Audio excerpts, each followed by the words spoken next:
देश और विदेश में जब भी कोई आपदा या मेडिकल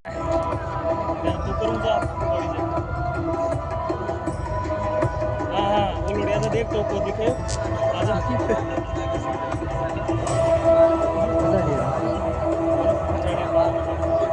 वाटे में बताऊं तुम तरी सबारा हां भाई का उपयोग मुख्य रूप से पेट्रोलिंग, रेस्क्यू, कैजुअलिटी इवैक्यूएशन और कुछ अभियानों के लिए किया जाता है। इस श्रेणी में इसी के साथ आप देख सकते हैं all current vehicle Ajay Ketu, जिसका नेतृत्व 3 पैरा रेजिमेंट के हवलदार गुलाम महबूब के हाथों में। इसका उपयोग सेना में तेज तैनाती, पेट्रोलिंग, रेस्क्यू एवं हिट एंड रन जैसे कार्यों के लिए किया जाता है। यह वाहन रेगिस्तान, पहाड़ी इलाकों, उबड़ खाबड़ इलाकों, बर्फीले इलाकों, कीचड़, रेत के टीलों आदि सभी तरह के इलाकों में तेजी से तैनात किया जा सकता है। अगला वाहन स्पेशलिस्ट मोबिलिटी व्हीकल नेतृत्व द्वितीय प्रधान राइफल्स के नायब सूबेदार संदीप चमोली का। देवी सज्जनों, ये स्वदेश निर्मित विशेष गतिशीलता वाला ऐसा वाहन है जो दलदल, पथरीले एवं रेतीले हर इलाके में दौड़ सकता है। सियाचिन के -50 डिग्री तापमान से लेकर तपते रेगिस्तानों में अपनी जिम्मेदारियों को बखूबी निभाता है स्पेशलिस्ट मोबिलिटी व्हीकल। 40 किलोमीटर की अधिकतम स्पीड, 1200 किलो वजन ले जाने की काबिलियत, भारी बारिश, बर्फीले तूफान, कोई बाधा इसे रोक नहीं सकती। जैसा कि हम सभी जानते हैं, गत वर्ष पंजाब में आई बाढ़ के दौरान बचाव कार्यों में एसएमबी ने महत्वपूर्ण भूमिका निभाई। Coming up next is the anti-mine and bulletproof, the quick reaction fighting vehicle heavy and medium.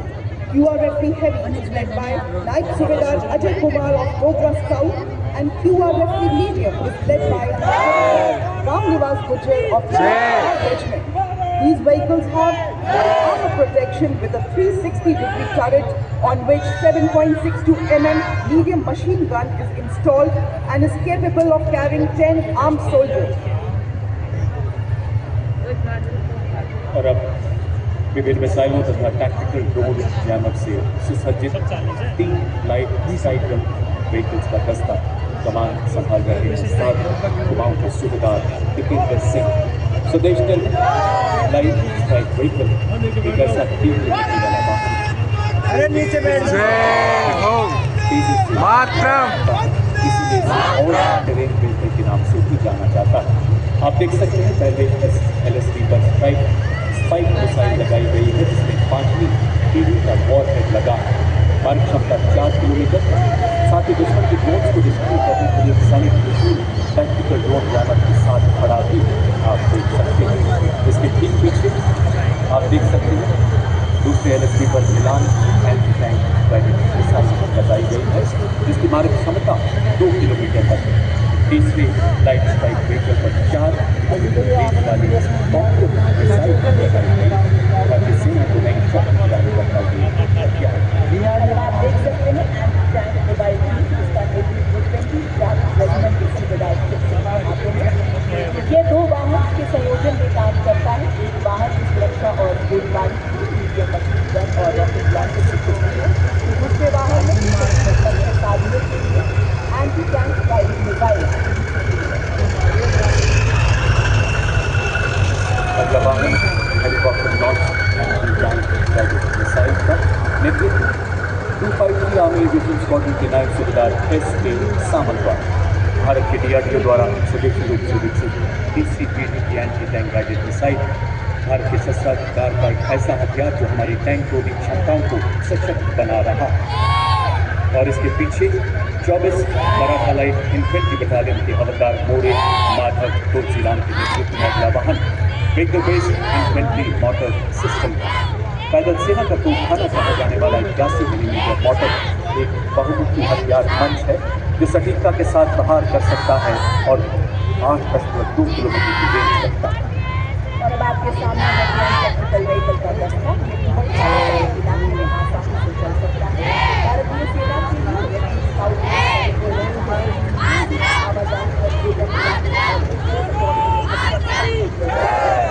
वाह क्या बात है। जो जयपुर की शोभा बढ़ाने हमारे योद्धा भी आप पहली बार खेली थी। इंडियन फील्ड हो या फॉरेन फील्ड, भारतीय सेना के लिए सीमा पर ये देवी लहरा भारत की धरती के लिए है बड़े शान मंच के सामने से गुजरते हुए।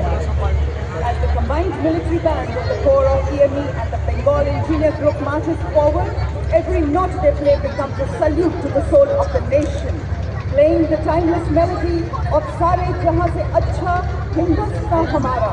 The band of India सज्जनों आत्मनिर्भर भारत के तहत स्वदेशी विकास से ऑपरेशन सिंदूर एवं दुश्मन के खिलाफ आने वाली सभी ऑपरेशन जीतने में सक्षम आपके सामने अब है कॉम्बैट सपोर्ट वेपन सिस्टम। इस श्रेणी में सर्वप्रथम आपके सामने Su-23mm twin barrel gun जो कि एंटी एयरक्राफ्ट गन है। इस गन को लो लेवल फ्लाई करने वाले एयर टारगेट को इंगेज करने के लिए डिजाइन किया गया है। नेतृत्व 50 लाइट एडी रेजिमेंट के नायब सूबेदार वी राजेश कुमार के हाथों में। लड़ाई के दौरान वल्नरेबल एरिया को दुश्मन के एयर अटैक से बचाने के लिए इस गन का इस्तेमाल किया जाता है। यह एक light weight, simple to operate, high rate of fire करने वाली एंटी एयरक्राफ्ट गन है।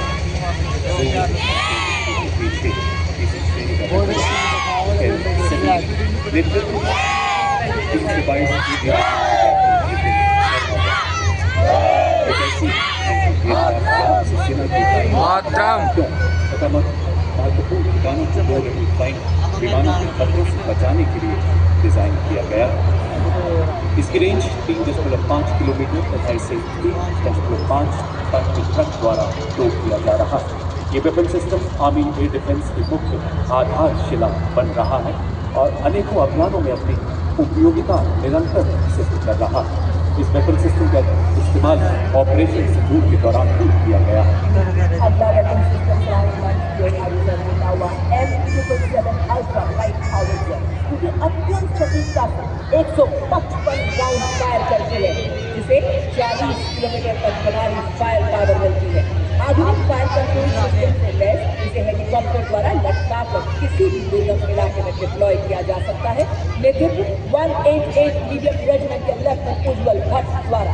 वंदे मातरम की धुन में गूंजे आर्टिलरी का बेजोड़ साथी विजय का ये संदेश सुनाता, इसमें बसता सेना का संकल्प अटल। अल्ट्रा लाइट हाउवित्ज़र है, हर चुनौती में राष्ट्र रक्षा का मंत्र प्रबल।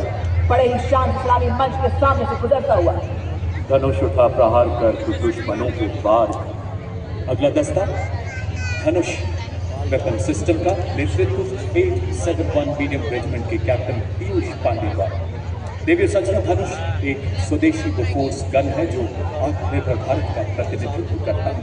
अधिकतम रेंज 38 किलोमीटर, मारक क्षमता 15 सेकंड में 3 राउंड फायर करने की क्षमता रखता है। उन्नत नेविगेशन प्रणाली, दिन रात ऑटोमेटिक टारगेटिंग के साथ शूट एंड स्कूप तकनीक से सुसज्जित लंबी दूरी तक लक्ष्य को भेदने की क्षमता रखता है एवं दुश्मन के संचार केंद्र, बख्तरबंद सैन्य ठिकानों और किलेबंद रक्षा व्यवस्था को विनाश कर दुश्मन के इलाके में हाहाकार मचाने में सक्षम है। अब आपके सामने 343 रेजिमेंट के लेफ्टिनेंट कर्नल श्याम सतवीर की कमान में अमोघ 155 mm advance toll artillery gun system. इसकी लंबी मारक क्षमता 40 किलोमीटर है। यह 1 मिनट में बर्स्ट मोड में 5 राउंड फायर कर सकती है। यह हर तरह के इलाके में संचालन के लिए गतिशील है और शूट एंड स्कूप तकनीक से लैस है। यह अत्याधुनिक प्रणाली और इलेक्ट्रिक ड्राइव, एकीकृत फायर कंट्रोल सिस्टम तथा स्वचालित गोला बारूद हैंडलिंग प्रणाली जैसी उन्नत विशेषताओं से युक्त है। अमोघ भारतीय सेना की तोपखाना मारक क्षमता, सटीकता और युद्ध प्रभावशीलता को कई गुना बढ़ाने में सक्षम। बर्फ के हिम शिखर पर ना घबराया मैं, रेत पर भी चलकर मैं ना लड़खड़ाया, तूफानों का भी मैंने किया सामना, मैं हूँ वज्र के सवार। और अब मंच की ओर अग्रसर सूर्यास्त्र यूनिवर्सल रॉकेट लॉन्चर सिस्टम। नेतृत्व संभाल रही है 40 फील्ड रेजिमेंट की लेफ्टिनेंट महक भाटी। भारतीय सेना के लिए विकसित एक अति आधुनिक बहु क्षमता वाला रॉकेट लॉन्चर प्लेटफॉर्म। इसकी सबसे बड़ी विशेषता ये है कि एक ही लॉन्चर से अलग अलग कैलिबर के रॉकेट को दागा जा सकता है। भारत के अपने DRDO द्वारा विकसित अलग अलग प्रकार और आकार के रॉकेट फायर करने में सक्षम, जिसमें आवश्यकता अनुसार रॉकेट पॉड बदले जा सकते हैं। इसकी मारक क्षमता 300 किलोमीटर। पत्थरों को ठोकरों से उड़ा दूं मैं, चट्टान आए राह में तो सीने से हटा दूं मैं, आए अगर कोई बाधा तो बढ़कर करूं मैं मुकाबला, आग बनकर मैं चुनौतियों के पंख दूं जला। मैं हूं मॉड्यूलर ब्रिज जिसकी कुल निर्माण क्षमता 46 मीटर।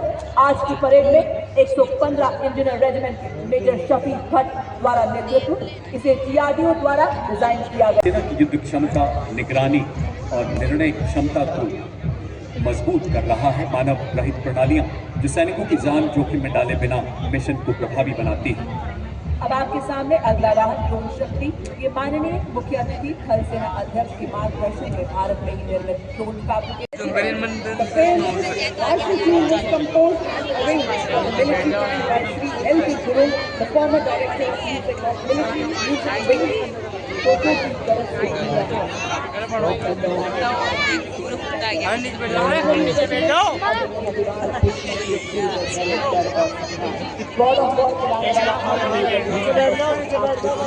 भट्टी से लेकर अंबर तक की शान, भारत माँ की बनर है और इसी के साथ शान से बढ़ता उत्पन्न होता।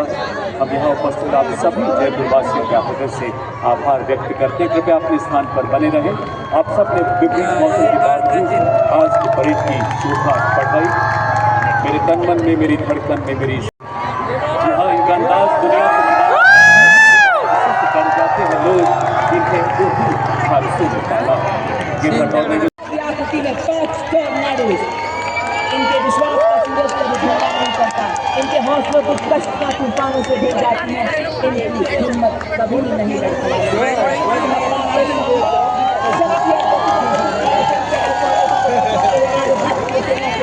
आज भारत अशोका फाउंडेशन में हमारे टॉर्नेडोज हमारे महान देश भारत का राष्ट्रीय चिन्ह को दर्शाते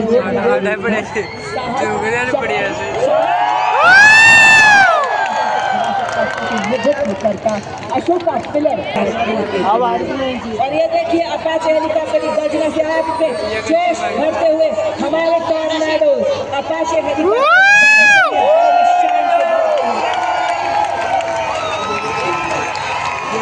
अब आ रहे हैं रॉकेट की फॉर्मेशन में गुजरते हुए हमारे टॉर्नेडोज बता रहे हैं नई जागरण, नई किरण हम, नई प्रगति, नया सृजन हम, विज्ञान उजाले। एक घोड़ी जो यहाँ की वीर परंपराओं और राष्ट्र की भावना को जीवंत रूप से प्रस्तुत करता है। इस नृत्य की कथाएं राजस्थान के बहादुर योद्धा विदेशी आक्रमणकारियों की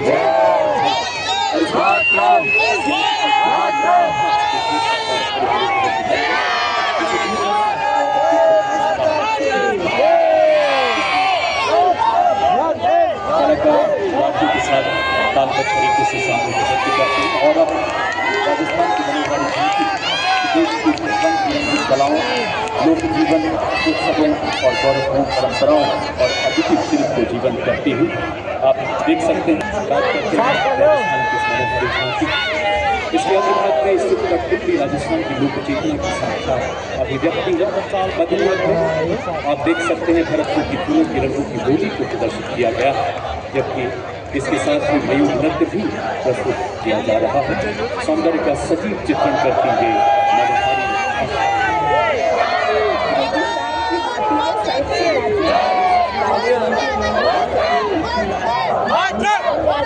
ढोल की थाप पर मोर चमकता काल आसमान छू रहा है भारत।